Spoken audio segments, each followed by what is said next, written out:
What's going on YouTube? Your boy's back with another video. Trillionaire Hustle, helping you build your financial muscle. You locked in with Thierry Vio. Man, listen, it's been a good day so far. It's been a good week, you know. Investments is popping up. You know what I mean? It's only right. But anyway, so today's video, we're going to talk about your temperament. You're going to talk about how to stay calm. Wait, before all of that, man, like, subscribe, comment down below, share the channel with your people, man. Come on, man, we gonna run it up. I'm helping everybody be successful. Yes, we can all win with stock market. Tell your peoples, tune in. Thierry giving out them gems, man, and everybody gonna win. That was bars. But anyway, I'm messing around. But anyway, man, so today what I'm gonna talk about is your temperament in the stock market, right? Guys, you have to be able to, how would I say it? See profit, not react. See losses and not react. You know, all of that stuff is good to make you a good long-term investor. You have to be able to keep control of your emotions at all times. You have to be able to keep control of your emotions, right? So, first thing we're going to talk about, number one, is, yes, profits are nice, but look at it as you made a great decision. Don't look at it like, oh, I made a bunch of money, I'm about to pull my money out and go splurge. Listen, that's not the right idea. That's definitely not the right idea. If you make an investment and you make a profit, you should look at it as, I made a great decision. So, what was your decision process? What led you to make that decision?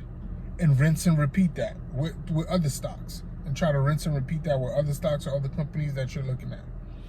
That's what I think you should do when you see a great profit. Remember exactly what you did to come up to that conclusion, to decide how much money you wanted to put in that stock, and just rinse and repeat that. That's how you're really gonna make money. Because what will happen when you keep doing that? You're gonna develop your investing style. Everybody has their own investing style, right? My investing style right now, I do a lot of research. I do a lot of research, and in the things that I'm invested in, or I like to call, they're not fail-proof businesses, but they're not really sexy businesses, right? I'm not the one buying all the fancy, sexy new stocks. I'm buying bona fide pillars, blue bloods that have been around for a while, but I'm catching them when they're at a discount. That's what I'm doing. Like, so 3 of the sectors I'm heavily involved in, just to, you know what I mean? I'm not trying to brag nothing like that, is, I'll just talk about one, which is banks, right? I'm invested a lot in bank stocks. Why? Because in 2008, we watched how, when the banking industry almost went under, the government came and bailed them out. Like, the government is not gonna let bank go out of business, no matter what happens. In my opinion, that's still true to this day right now. They ain't letting the banks go out of business, and while they're not letting the banks go out of business, the bank making money.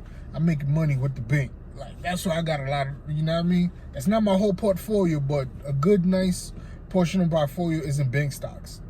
I'm not trying to tell you what bank stocks to buy, but I was just gonna tell you the ones that I do have. Bank of America and JP Morgan. So those are the 2 of the bank stocks that I like. I'm invested in. I'm not telling you to go buy it or whatever. And I've also bought both of these bank stocks way long ago when they were at a very low discount. So it might not be a good idea to get in it now. Do your own research, come up with your own conclusion, man. Or if you want to get in it now, you think those is still going to continue to grow, then do your thing.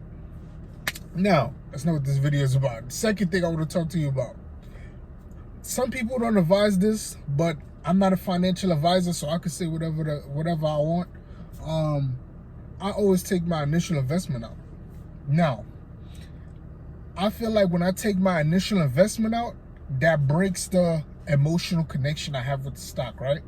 So just to give a rough example, let's say I bought 10 shares at $20 a piece. So I invested $200 in the company, right? When this company goes to 600, I'm gonna sell 600 overall, like my 200 turned into 600. I'm gonna sell enough stocks to get my $200 back. The reason I do that, like I said, I work hard for my money. I like my money. So when I put my money, my hard-earned money into a stock, I am constantly watching it, right? Even though I did the research and all that, well, I'm addicted to the stock market. I love the stock market anyway. But even though I'm watching it and I put my money in there, but there's still an emotional connection because I'm like, damn, if I lose my 200, it's like, damn, man, like, I work hard for that money, right? So when I make profit and the profit goes up to about 2 to 3 times what my initial investment was, I'm going to take out my initial investment out, and I'm going to leave the rest in. So that way, whatever happens with that whole profit, right? So I put 200 in, it turned into 600. So I subtract my 200s and now still 400 in that stock. I don't really, listen, the next day, that stock could drop to 0, from 400 to 0.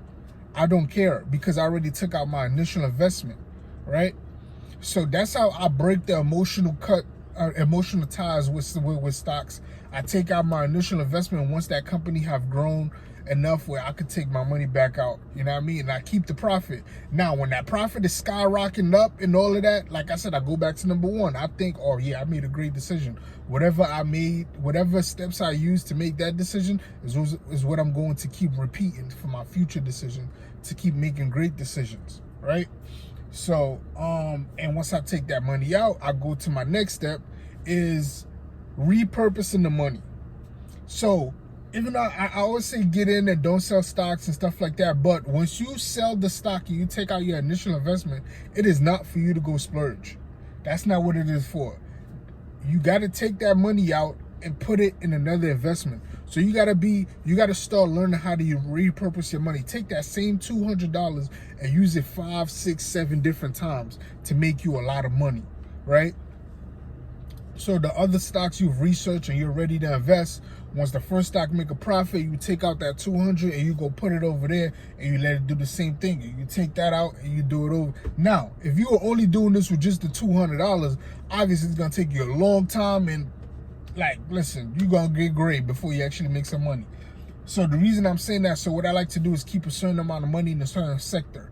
So when I invest in in the banking industry, once I made that profit, I took that out, put it in some other banking stock, right? I have a certain amount of money I have dedicated to different sectors, unless it's something, opportunities crazy, and I'm like, oh, I gotta do this, right?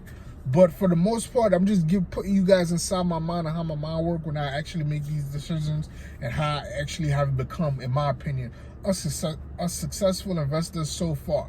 I'm not the best investor out.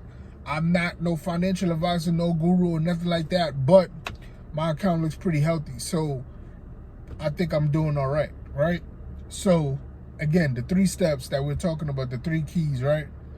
Profit looks good, but don't look at profit as profit to take out. Look at profit as you made a great decision. Try to repeat that decision. Always take your initial investment out, or at least half of it, in my opinion. Once that initial investment you made grows to a certain amount, you take out your initial investment and you let the profit build, continue to grow, or crash and burn. So that way you're not emotionally attached to it. You took out the hard-earned money that you had put in, you took that money back out. So whatever's left in there, if it's growing, great. If it's not, you're not really that emotionally connected to it. So you might, depending on how much money was your initial investment, you might not want to pull the whole thing out. You might pull at least 25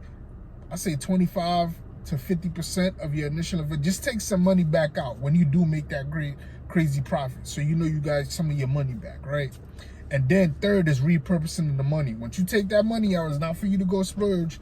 That money is to be taken out and to be put in something else that you've already done researching and you're ready to invest, so you can repurpose that money, make that money work multiple times and get you back some revenue. Guys, I love y'all. Peace. I want everybody to be successful. Like, subscribe, comment down below, share the channels with your people. I love y'all, man. Let's run it up. Let's run up the channel, man. Tell your people about the channel. Like, subscribe, comment down below. I love y'all. And yes, we can all win with stocks. I'm out. Catch me on the next one.